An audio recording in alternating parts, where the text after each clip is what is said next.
A lot of people stayed up all night to be listening to the election results. And yes, I spoke about it, I prophesied about it.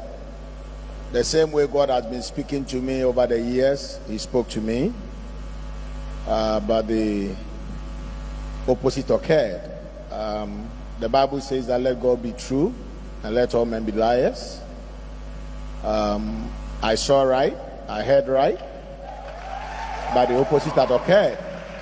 And so there is nothing I can do and I can say.